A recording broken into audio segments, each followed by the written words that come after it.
Assalamualaikum warahmatullahi wabarakatuh. Waalaikumsalam warahmatullahi wabarakatuh. Wah, alhamdulillah langsung teduh. Ya kawan-kawan semua para penonton, alhamdulillah saya sedang bersama anak Aroyah angkatan 13. Jadi saya kasih opening dulu ya, kenapa kita bisa ngumpul di sini. Jadi teman-teman, awalnya tuh saya tuh cari acara Ramadan. Ya daftar-daftar jadi imam biasalah, kita suka rihlah dakwah, daftar-daftar, anak sempat daftar juga ke Mentawai. Tapi ternyata tidak ada respon yang terlihat positif. Anak ngira anak gak akan bisa berangkat, akhirnya anak lihat status Ustadz Iskandar Muda daurah di Masjid As-Siddiq Banjarnegara. Wah, Banjarnegara boleh juga nih. Akhirnya anak kesini, ternyata disambut alhamdulillah, akhirnya ikutlah daurah. Dan ternyata ketemu Peri. Gimana pengalaman pertama, Per? Nah, kita ke Peri dulu. Gimana Anta bisa ikut daurah ini? Masya Allah. Syukron. Suara hilang ya? Ayo. Alhamdulillah rabbil alamin. Allah telah memperlihatkan kepada saya itu jalan yang baik untuk bisa memanfaatkan Ramadan ini dengan wasilah Akhlukman. Kenapa bisa? Jadi waktu itu akhi saya ini, Lukman Nawawi, tanya sama saya, antum mau dakwah atau mau manfaatin Ramadan untuk meningkatkan kualitas diri antum gitu. Terus aneh bilang, aneh mau tahfidz aja, aneh mau cari karantina Quran gitu. Terus bismillah, habis itu ternyata ada info di Masjid As-Siddiq ini. Alhamdulillah udah sampai sini. Oke. Jadi wasilahnya Akhlukman ternyata. Dan Akhlukman ini salah satu musyrif atau guru disebutnya? Musyrif di Ma'had Al-Mansurah bersama Nikmat. Ustadz Nikmat. Nah, jadi yang mengantar ke As-Siddiq Peri nih Akhlukman. Nah, ceritanya Akhlukman bisa ke Banjarnegara gimana? Bisa jadi musyrif? Ya, jadi pas saat itu sekitar libur corona ya, kita tidak tahu liburan itu berapa tahun, berapa bulan. Tapi saat itu datanglah sebuah kabar dari saudara saya Nikmat ini, akhi ya. Beliau mengarahkan kepada saya untuk memanfaatkan waktu luangnya dalam liburan corona ini. Ya, jadi walaupun daring, kita harus berusaha juga untuk mendakwahkan ilmu kita sebaik mungkin. Jadi beliau yang mengantarkan saya ke Al-Mansurah gitu. Wah, sudah datang ternyata yang ditunggu-tunggu. Oke, sebelumnya kita cut dulu karena ada yang masuk personil kita ini yang asli Banjarnegara, betul? Asli Banjarnegara. Nah, kita tanggal berapa sekarang? Lupa nyebutin tanggal tadi di awal. 24. Tanggal 24 April bertepatan dengan Ulang tahunnya. Bertepatan dengan 12 Ramadan. Traktiran ya nanti. Nah, kita tadi udah ngobrol. Masalah gimana ceritanya anak udah bisa ke Banjarnegara, Peri gimana ceritanya ke Banjarnegara, Lukman juga gimana ceritanya udah jadi musyrif di Ma'had Al-Mansurah ya. Yang alhamdulillah anak juga sempat ziarah ke situ dan itu ma'had yang keren banget ikhwah. Kemudian karena ada personil baru, kita coba langsung ke personil baru karena ini adalah awal mula kita dakwah di Banjarnegara. Betul, Patih? Nah, itu. Patih juga di sini nanti nyambung ke Rizky nih. Nah, kita mau tanya gimana ceritanya awalnya bisa di BDB gitu. Bismillah. Terima kasih waktunya ini, Mas.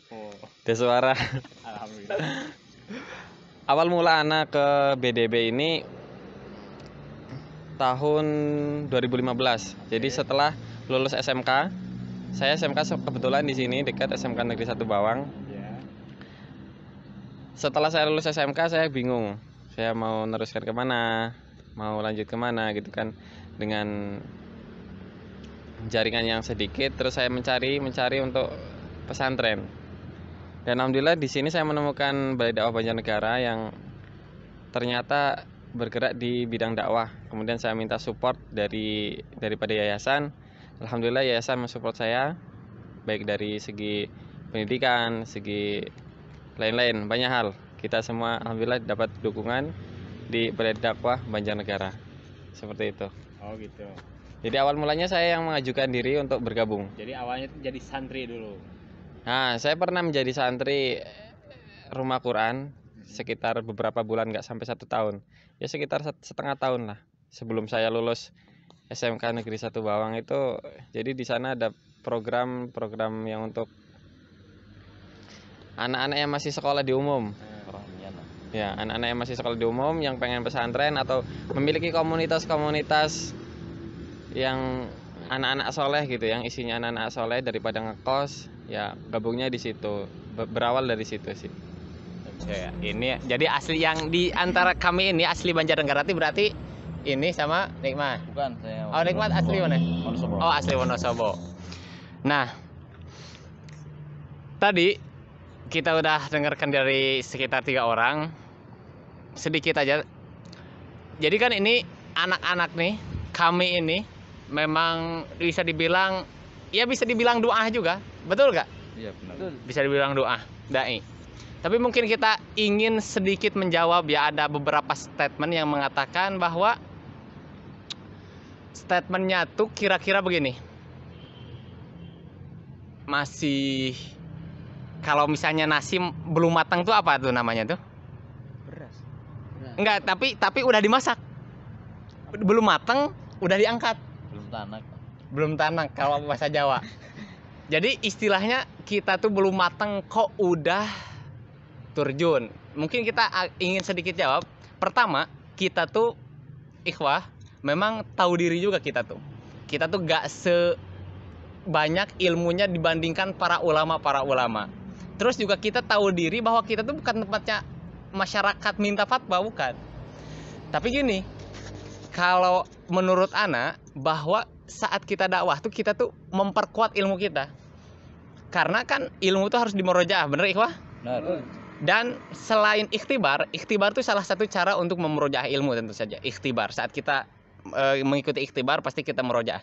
Dan selain ikhtibar, kita tuh cara memurojaah ilmu itu dengan berdakwah. Karena kenapa? Saat kita misalnya diundang untuk mengisi atau jadi khotib, pasti gak mau kita dipaksa untuk baca lagi kitab yang sudah kita pelajari, baca lagi hadis kira-kira apa yang mau disampaikan, pasti itu. Jadi hafalan hadis kita itu termurojaah, tersampaikan. Nah itu, jadi pokoknya intinya gini, belajar sama dakwah tuh gak bertentangan. Jadi nasihat dari anak, di sela-sela belajar, kalau memang punya kesempatan dakwah, jangan lewatkan itu, jangan sia-siakan itu. Dan di sela-sela dakwah pun, kalau ada kesempatan belajar, jangan sia-siakan itu. Jadi kejar terus kesempatan belajar saat dakwah dan kejar kesempatan dakwah saat belajar. Gimana, setuju kan nih? Setuju. Nah, sekarang kita berarti beralih dulu ke Fatih dulu. Fatih, gimana ceritanya dakwah di Banjarnegara? Bismillahirrahmanirrahim. Hamdan wa syukran lillah amma ba'd. Jadi ya, saya bisa datang ke Banjarnegara ini melalui wasilah Akh Rizky. Dan sebelumnya saya juga sempat memikirkan kira-kira Ramadan tahun ini saya ngapain ya. Kalau seandainya saya di rumah pasti akan gitu-gitu aja, nggak jauh dari tidur atau nonton TV kan. Nonton YouTube lah zaman sekarang ya. Nah, jadi saya memikirkan gimana caranya agar saya tidak ada di rumah. Karena itu untuk menghindari hal-hal yang tidak diinginkan. Jadi saya cari-cari, saya tanya-tanya, dan alhamdulillahnya setelah sekian lama, kira-kira sebulan sebelum Ramadan itu saya udah mulai mencari ke teman-teman, tapi banyak yang nawarin ternyata daurah. Saya itu nyarinya yang sekalian bisa inilah dakwah kan, untuk latihan ngomong di depan juga. Nah, dan pada suatu hari Akh Rizky tiba-tiba nawarin saya untuk ke Banjarnegara.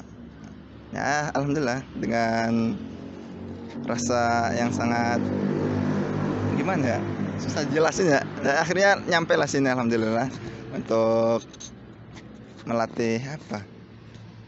Maharatul kalam. Itu aja sih. Itu aja intinya untuk memaksimalkan di bulan Ramadan ini dengan sebaik mungkin. Jadi intinya memaksimalkan apa yang sudah kita miliki ya lah ya. karena nggak mungkin kita menyampaikan apa yang tidak kita ketahui ya, karena itu bahaya kalau kita sampai menyampaikan apa yang belum kita ilmui. Jadi kita hanya menyampaikan apa yang sudah kita pelajari saja gitu. Sekarang kita ke Ma'ruf, bagaimana ceritanya dari Madiun. Dan ini satu-satunya kita Magelang. Magetan. Magetan. Kalau Madiun apa? Magetan. Madiun itu ibu kota. Oh, jadi kalau orang yang nggak Muhammadiyah. tahu Magetan disebut Iya. Madiun. Madiun. Ya Biar kayak Manado sama Bitung. Jarang orang Jawa yang tahu Bitung ya.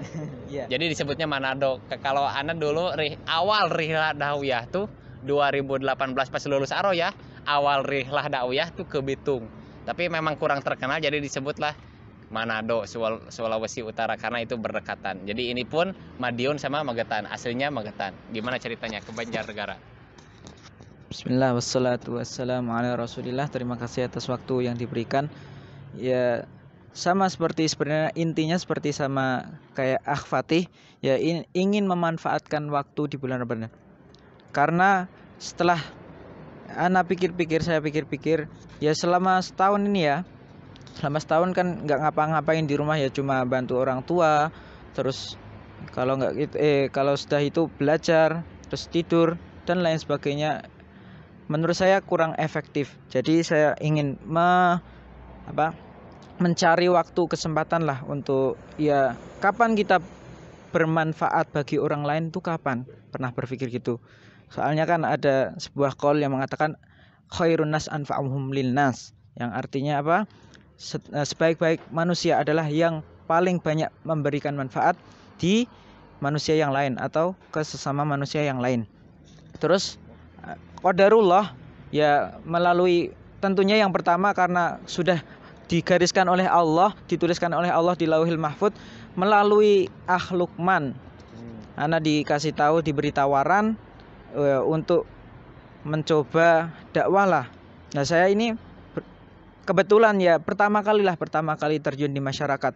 Kalau di rumah ya nggak ngapain, belum berpengalaman sama sekali. Ya intinya ingin mencoba aja lah, mencoba gimana rintangan dakwah itu gimana, menghadapi masyarakat itu gimana.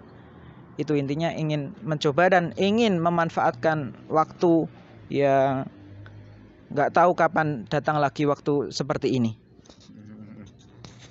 Ya, kita bisa mengambil sesuatu ikhwah. Jadi daripada tidur, daripada banyak main HP di rumah gak ngapa-ngapain, mendingan dakwah. Jadi mungkin yang orang-orang yang nonton ini, ana yakin nih banyak angkatan mereka dan ini masalahnya sama. Pasti masalahnya sama. Iya benar. Karena kuliah online semua, betul? Iya. Semuanya kuliah online. Jadi kalau nggak tidur ya main HP. Ini insya Allah viral. Nah, karena udah semuanya, tinggal terakhir nih mana? Ini mah asli Wonosobo, jadi musyrik di Ma'had Al Mansuroh. Coba calon mudir lah ini. Kita gimana ceritanya bisa jadi musyrik, terus kok mau jadi musyrik? Giliran orang lain tuh misalnya memilih fokus belajar, kenapa anta mau merangkap belajar jalan tapi jadi musyrik juga jalan? Bismillahirrahmanirrahim. Alhamdulillah wassalatu wassalamu ala rasulillah amma ba'd. Jadi terima kasih atas waktu yang beliau berikan pada saya. Dan sebenarnya Ramadan kali ini itu beda dengan Ramadan yang tahun-tahun kemarin ya. Ya, jadi momennya sangat berbeda dan nggak disangka-sangka ternyata pada bulan Ramadan ini Allah pertemukan saya dengan teman-teman saya yang dari tempat-tempat yang sangat tak terduga-duga, dari Magetan, Depok ya, bahkan sampai dari Garut yang sebenarnya nggak kenal ya. Saya cuma tahu di YouTube kayak gitu. Dan sebenarnya ini bukan semata-mata itu rencana kita untuk kita duduk bersama di sini. Tapi sejatinya itu Allah sudah tetapkan bahwasanya Ramadan tahun ini ya nikmat bisa bertemu dengan teman-temannya yang dari tempat-tempat yang berbeda. Alhamdulillah, saya bersyukur kepada Allah Subhanahu wa taala ya. Sebenarnya kenapa saya jadi musyrif? Yang pertama itu saya itu punya pilihan ya. Jadi ya setiap orang itu punya pilihan. Jadi pilihan yang saya pilih tentunya sudah saya perhitungkan, sudah saya pikirkan, dan konsekuensinya sudah saya pikirkan, sudah saya bisa lihat ya. Jadi pertama belajar, karena mulai saya teringat itu saya pulang dari kampus pada tanggal 21 Maret tahun 2020. Nggak pernah disangka bahwasanya dari pihak kampus itu memberikan izin untuk pulang untuk melakukan kegiatan belajar di rumah, yang sejatinya kita sebenarnya yang di Aroya itu harus pulang itu kalau sudah sampai 2 tahun di sana. Tapi baru 1,5 tahun kita diberikan kesempatan untuk pulang, dan sebenarnya kita merasakan bahagia. Wallahi benar-benar bahagia ya, karena ya karena nggak pernah pulang, nggak pernah ketemu ya, dan ternyata diberikan kesempatan untuk pulang. Jadi kita bahagia, yang sejatinya itu musibah bagi kita semua, tapi kita malah bahagia. Begitulah manusia ya. Dan ternyata sudah selama 1 tahun ini kita jadi merasa rindu dengan masa-masa belajar di Aroya ya. Dan ternyata masalah daring ini, kegiatan belajar jarak jauh itu memiliki banyak akibat yang tidak diinginkan oleh banyak para siswa, para mahasiswa. Yang pertama itu dari biaya yang sebenarnya itu lebih mahal, karena saya kalau hidup di pondok saya irit kayak gitu. Tapi kalau di sini uang saya itu buat beli kota, salah satunya. Yang dulunya nggak pernah beli kota, sekarang beli kota kayak gitu. Jadi kemudian yang kedua ada tawaran. Setelah pulang beberapa bulan saya belajar di rumah, ada tawaran untuk gabung di BDB untuk mengampu rumah Quran bersama teman saya Rizky. Berikan tawaran yang merupakan di BDB ya. Ya, kader dari sana ya. Dan jadi musyrif selama 4 bulan, dan sekaligus mengajar kitab Bainedek, kitab 1, selesai kitab 1, jilid 1 ya. Kemudian setelah itu saya berhenti dari situ karena pengen fokus ujian. Begitupun juga karena rumah Qurannya akan ditutup beberapa waktu dan akan dibuka kembali pas Ramadan ini. Jadi ini baru dibuka lagi rumah Quran di Banjarnegara di BDB ya, buat sekolah entrepreneur ya, santri entrepreneur dan rumah Quran. Dan kemudian saya mendapatkan tawaran dari Ustadz Lukman yang nawarin saya untuk ngajar di sana ya. Kemudian dari Ustadz Fikri juga welcome lah. Iya, namanya mengajak saya untuk di sana kayak gitu. Dan alhamdulillah saya belajar di sana, walaupun sebenarnya untuk fokus belajar itu kurang bener, karena pas 1 bulan 1,5 bulan ternyata jam belajar saya dan jam mengajar di pondok itu bertabrakan. Jadi mau nggak mau, karena sudah saya pilih untuk ngajar ya, mau gimana lagi. Jadi saya terpaksa meninggalkan sekolah ya, kemudian saya malah mengajar kayak gitu, cuma kayak gitu. Dan alhamdulillah pilihan saya, semoga ini pilihan yang terbaik untuk saya. Dan bukan berarti belajar itu harus pakai buku dan sebagainya, tapi ternyata dari mengajar, dari muamalah sama teman-teman juga ada namanya pembelajaran di situ ya. Cuma seperti itu. Oke. Jadi kita bisa mengambil sesuatu dari akhlak hikmat ini. Sebenarnya mengajar pun itu salah satu bagian dari pembelajaran. Jadi benar, ikhwah kita merasakan, pasti ikhwah juga yang mengajar itu pasti merasakan. Misalnya saat kita, katakanlah kita mengajar bahasa Arab, karena bahasa Arab yang namanya bahasa ya, kita adalah lupa mufrodat, bener gak? Lupa mufrodat, atau lupa jamaknya apa, lupa murodifnya apa, lupa didunya apa. Tapi saat kita belajar, mau gak mau kita harus murojaah. Atau misalnya saat kita punya santri, pasti bertanya kepada kita bahasa Arabnya ini apa, bahasa Arabnya ini apa, bahasa Arabnya ini apa. Pasti mau kita akan mencari, pasti mau tidak mau. Jadi mengajar, tuh ada suara mobil dulu ya. Ya, saya lupa mengucapkan tempat. Ini kita sedang di Masjid As-Siddiq, Kecamatan apa? Kecamatan Bawang, Desa Bucang. Kita tuh ini tuh Masjid Islamic Center, dan ini termasuk rest area. Dan di depan sana nanti kita nanti bisa videokan, itu ada kuliner bazar Ramadan Masjid As-Siddiq. Setiap sore tuh banyak pedagang di sini untuk berdagang takjil. Itu sekarang kita terakhir akan tanya satu persatu. Pertama dari Patih. Nah, sekarang pengalaman pertama dakwah. Kan misalnya ada ikhwah nih. Sebenarnya ilmunya banyak ikhwah. Misalnya ada ikhwah yang nonton, ilmunya sebenarnya banyak. Bisa menguasai berbagai permasalahan fikih. Tapi kok saat dipersilahkan gitu ke depan masyarakat, kok gugup, kok takut. Nah, ini Ahpati gimana mengatasi ketakutan itu, misalnya berani berbicara gitu? Ya intinya sih ya, untuk mengatasi grogi ini awalnya nekat aja dulu, berpikiran positif kepada Allah. Mudah-mudahan dengan ini diberikan caranya sendiri untuk terbiasa berbicara di depan, dan setelah itu bisa menjadi lebih bermanfaat lagi. Karena kata Rasulullah ya, Rasulullah SAW bersabda, khairun nas anfa'ul linnas, sebaik-baiknya manusia adalah orang yang bermanfaat bagi orang lain. Itulah motivasi saya untuk datang jauh-jauh dari Jakarta ke sini agar bermanfaat untuk orang lain. Itu aja. Jadi yang mendorong Ma'ruf, yang mendorong Ahpati itu adalah khairun nas anfa'um linnas. Nah, kemudian selanjutnya misalnya sekarang ikhwah udah termotivasi nih sama Ahpati. Punya ilmu sedikit, walaupun sedikit, tapi berusaha supaya ilmu yang sedikit ini bermanfaat begitu ya. Nah, kemudian ada ikhwah misalnya ingin berdakwah. Nah, mungkin sedikit akan menemukan permasalahan. Kita masuk ke akhir sini. Biasa permasalahan masyarakat di dunia dakwah tuh bagaimana dan solusinya apa? Karena nih akhir sini dari kita semua nih paling lama di dunia dakwah, betul gak? Nah, ini betul.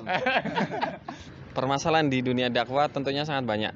Dari kita nggak punya uang, nggak punya kendaraan, nggak punya alat-alat dakwah dan lain-lain, bahkan nggak punya tempat dakwah itu juga masalah. Kadang kita pintar tapi kita nggak punya tempat dakwah. Maka pentingnya dakwah itu kita berkomunitas, kita mencari yayasan-yayasan atau lembaga-lembaga yang memang di sana jalannya di dalam dakwah. Ketika kita mau bergabung, kita akan diarahkan. Ini loh mas, antum nanti ngisi di sini. Kita nggak mungkin bisa kita langsung masuk ke masjid imam ya. Kita pasti harus ada sowan nyuwun sewu permisi kepada takmir masjid, dan itu melewati siapa? Melewati orang-orang yang memang sudah dulu ada gitu kan, dari yayasan entah dari lembaga. Kemudian ada lagi ya. Di dalam dakwah ini terkadang kita minder ya. Minder itu sikap dakwah bagi para pemula itu sangat wajar ya. Dan untuk mengatasinya kita memang harus memaksakan diri untuk lebih mempersiapkannya waktu yang lebih banyak. Ketika orang udah profesional mungkin nggak perlu persiapan, kita persiapan untuk 15 menit tampil harus mau persiapan mungkin seminggu atau 2 minggu, atau sebelum tampil sudah diulang-ulang 50 atau 100 kali supaya nanti ketika tampil itu tidak mengecewakan ya. Jadi yang namanya mad'u itu tidak melihat gimana persiapan kita, lebih melihat bagaimana dia tampil ya. Memang kita harus benar-benar mempersiapkannya. Itu masalah internal dai. Kalau di masyarakat sendiri Ya. Di masyarakat terkadang kita menemukan berbagai organisasi, berbagai perbedaan di antara masyarakat. Di antaranya ada yang percaya dengan mazhab ini, ada yang percaya dengan mazhab ini. Nah, itu kita sebagai dai harus mengerti kondisi masyarakat sebelum kita bisa mengubahnya. Kita harus mengerti, kita masuk perlahan menurut apa yang mereka yakini, sesuai, yang penting itu sesuai dengan 4 mazhab tadi yang sama-sama kita sepakati kesahihannya, sambil pelan-pelan. Jadi tidak terlalu keras kalau namanya di masyarakat. Ya, tidak terlalu keras, lebih pelan-pelan. Yang penting kita bisa mengambil dulu hatinya, baru nanti kita ubah dia perlahan-lahan. Ya mungkin ada beberapa yang nggak setuju dengan metode ini, tapi ini termasuk metode yang saya dapatkan dari salah satu guru saya. Seperti itu. memang kita juga ya melihat beberapa memang ikhwan yang nggak setuju dengan metode ini, tapi mungkin itu pilihan masing-masing dan itu juga yang kami pilih sendiri. Memang yang paling penting dalam dakwah tuh bertahap, itu bener-bener penting banget. Jadi kalau memang di awal-awal ada permasalahan-permasalahan sensitif, itu tidak perlu dibicarakan saat kita awal banget tampil gitu. Tapi saat misalnya masyarakat sudah pro ke kita bicara masalah apapun insya Allah nerimo gitu ya. Nah sekarang masuk ke Mas Nikmah. Mas Nikmah jadi musyrif di Ma'had Al-Mansuro. Dengan tadi udah diceritakan gimana ceritanya, terus di rumah Quran juga. Suka duka mengurus santri ini. Terima kasih atas waktunya ya, atas pertanyaannya lagi. Jadi suka duka menjadi seorang musyrif di sebuah pondok. Yang pertama adalah ya tergantung jenjang pendidikannya. Ya kalau mungkin permasalahan bagi anak SMP yang mungkin baru nalar, baru disunati, pemikirannya kan masih kan kekanak-kanakan kayak gitu. Jadi mungkin susah diatur. Pertama, jadi ketika saya mengingatkan salah seorang santri itu enggak, kalau satu kali bahkan berkali-kali ya. Berkali-kali kadang juga enggak mendengarkan kayak gitu. Jadi harus kita menyadari kalau anak-anak kayak gitu. Jadi harus dibilangin satu kali, dua kali, dan yang harusnya banyak-banyak kali kayak gitu. Kemudian dari kalangan santri seperti itu. Jadi mungkin ada beberapa kasus yang mungkin lompat pagar dan sebagainya ya, karena nggak betah, karena latar belakang mereka juga beda-beda. Ada yang dipaksa dari orang tua, ada yang memang keinginan sendiri. Jadi permasalahannya juga berbeda-beda. Kemudian dari kalangan para asatidzah mungkin ada yang kurang bekerja sama sebenarnya dan ingin menjalankan setiap apa yang dipikirkannya. Jadi buat program yang penting pendapat saya bisa diterima, bisa berjalan kayak gitu, sehingga kerjasamanya kurang baik dengan para asatidzah yang lain. Maka program yang sudah dibuat nggak berjalan kayak gitu. Cuma itu. Memang yang dibicarakan Akhlikmat nih sebenarnya bukan suatu rahasia, itu hampir ada di semua pondok itu. Hampir ada di semua pondok. Santri yang lompat pagar itu sebenarnya kita tuh pernah nyantri semua gitu. Jadi dan kita juga enggak pernah kalau lompat pagar. Kayaknya pernah dulu. Nah, tapi bukan di Aroya, sebelum Aroya. Nah, jadi kita juga pernah nyantri dan hal yang biasa. Berarti kita saat menjadi ustadz pun kita harus tahu, santri itu nggak baik semua, dan itu sunatullah. Ada yang beberapa santri yang saat kita melihat dia, kita harus banyak-banyak sabar. Itulah hal yang melatih kesabaran kita. Kemudian tinggal sisa 3. Nah, tinggal ke Ahma'ruf. Karena Ahma'ruf nih di Banjarnegara dakwah di pedalaman, yang kita saat ziarah bersama Akbar ini sempat nyasar juga, dan sinyal juga. Kalau kita Sunda itu bilang luplep, kalau Jawa apa? Bilang dangdep. Nah, dangdep. Gelap juga.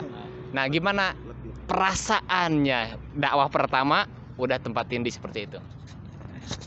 Bismillah, alhamdulillah. Terima kasih atas waktunya. Ya tentunya ketika kita mengadakan suatu acara atau mengadakan suatu kegiatan, tentunya ada kelebihan dan ada kekurangannya. Di sini ya saya sendiri harus menyadari itu yang resiko yang saya ambil, keputusan yang saya ambil di awal. Soalnya saya meniatkan diri untuk terjun ke masyarakat, meniatkan diri untuk bagaimana kita menjadi insan yang bermanfaat bagi insan yang lain. Ya, mengenai masalah sinyal atau banyaklah masalah-masalah di sana. Karena saya juga tergolong perdana pertama kali dakwah, terus ditaruh di tempat pedalaman. Tentunya bukan ya gimana ya, nggak ada briefing juga. Tentunya sebuah masalah yang anak juga bingung sendiri gimana cara menyelesaikannya. Nah, alhamdulillah dari ikhwah sekalian ini ada beberapa yang ya emang kalau hari pertama kali masuk dakwah atau pertama kali masuk mana tempat pun, itu kita perlu adaptasi lah, perlu adaptasi bagaimana menyesuaikan diri kita dengan tempat itu. Ya awalnya saya juga merasa tidak kerasan, merasa kesepian karena biasanya ya sama teman-teman, kumpul sama teman-teman. Di sana saya tinggal di sebuah rumah kosong, terus sinyalnya sulit, kendaraan pun juga terbatas. Yaitu tentunya semuanya ada hikmahnya. Terus ada beberapa ikhwah yang mendorong kita untuk selalu semangat lah. Itu belum seberapa rintangan dakwah yang kita hadapi saat ini, itu belum seberapa ya para ikhwah sekalian.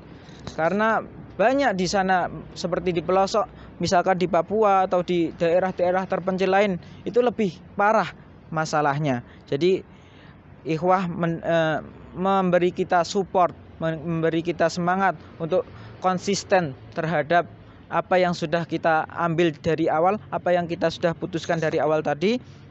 Karena menyangkut harga diri juga. Kalau kita mundur, kita berkaitan dengan pertama kita membawa nama Aroyah. Kedua, nama teman-teman kita yang berhubungan dengan kita di bawah naungan Balai Dakwah Banjarnegara ya.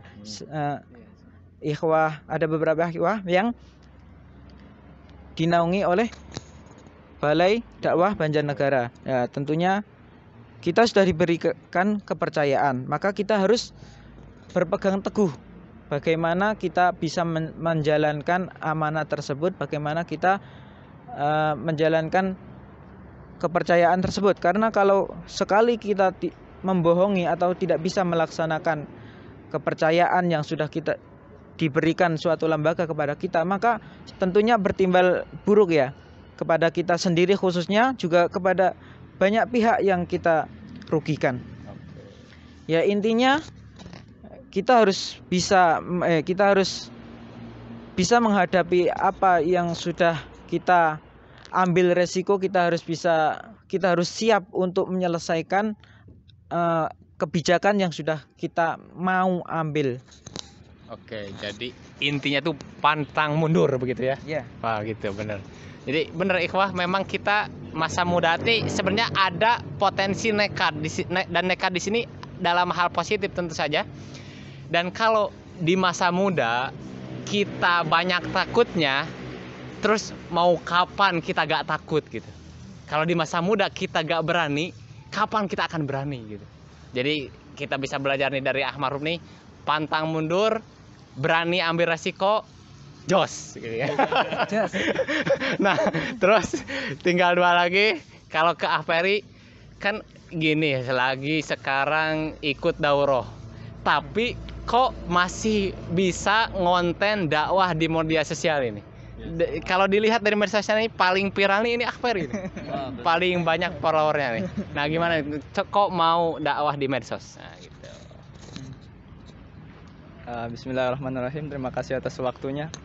Mengenai ini, kita itu mesti melek sama iptek gitu. Katanya kalau hari ini kita itu kan sering disebut sebagai generasi milenial. Kalau kita nggak melek iptek, maka yang bakal melek iptek itu orang-orang selain kita. Siapa mereka? Mereka itu ya orang-orang yang mungkin belum mengenal agama seluas apa yang udah kita kenali. Maka dari situ ada dorongan dari dalam diri saya bahwa perlu ada ya alal akol apa namanya? Minimal. Ya, batas paling minimal itu ana share di story misal.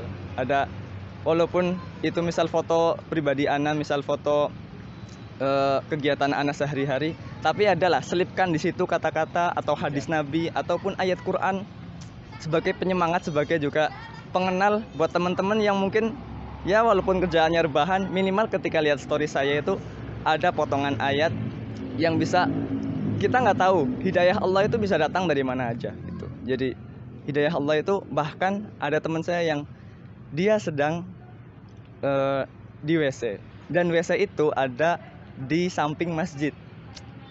Ternyata di masjid itu ada pengajian. Hidayah Allah itu nggak akan kemana. Kalau Allah udah berkehendak, kun fayakun. Makanya hidayah Allah udah sampai ke situ lewat toa masjid.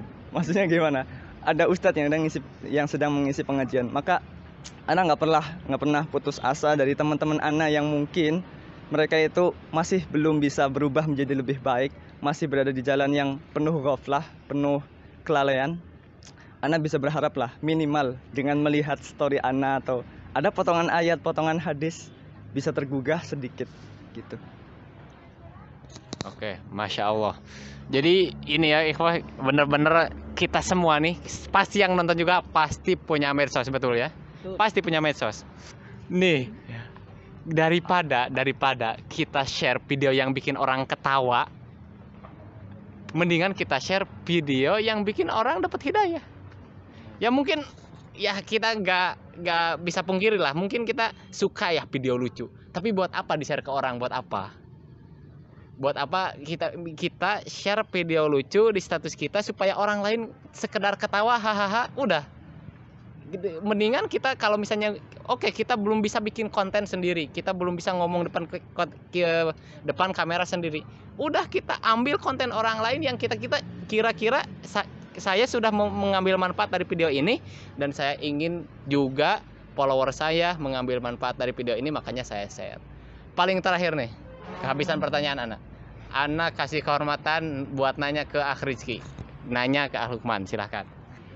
Pertanyaannya adalah buat Akh Lukman, selama tinggal di Banjarnegara ini, kira-kira untuk segi dakwah atau apapun yang kaitannya dengan Islam, yang paling menarik itu apa sih? Gitu, menurut Akh Lukman, monggo. Dari yang saya temui karena saya terjunnya langsung di pondok, jarang sekali terjun ke masyarakat. Jadi yang saya temui alhamdulillah dari asatidahnya, dari para musyrifnya, dari para wali-walinya dan santrinya, mereka antusias dalam belajar agama. Nah, dalam mengamalkan juga, dan mereka pun saling bantu-bantu. Bahkan di pondok itu ada namanya taklim ya. Bahkan itu setiap hari itu pasti ada, dan itu pun dari pelosok daerah, dari kota ya. Jadi banyak sekali para warga para masyarakat jauh dari, misalkan dari Batu, dari daerah yang lainnya, mereka jauh datang ke pondok bermenit-menit, berjam-jam hanya untuk melaksanakan taklim, melaksanakan belajar agama. Jadi suatu kesan ya yang saya sangat takjub ya, sangat salut sekali, terkhususnya di Pondok Al-Mansurah dan Banjarnegara begitu. Masya Allah. Oh, alhamdulillah, pas adzan tuh. Dengar ya ikhwah. Jadi kita tutup, mohon maaf atas kesalahan kami, atas kata-kata yang tidak berkenan. Kami mencintai kalian semua dan berdakwahlah ke jalan Allah dimanapun berada. Terima kasih. Wassalamualaikum warahmatullahi wabarakatuh.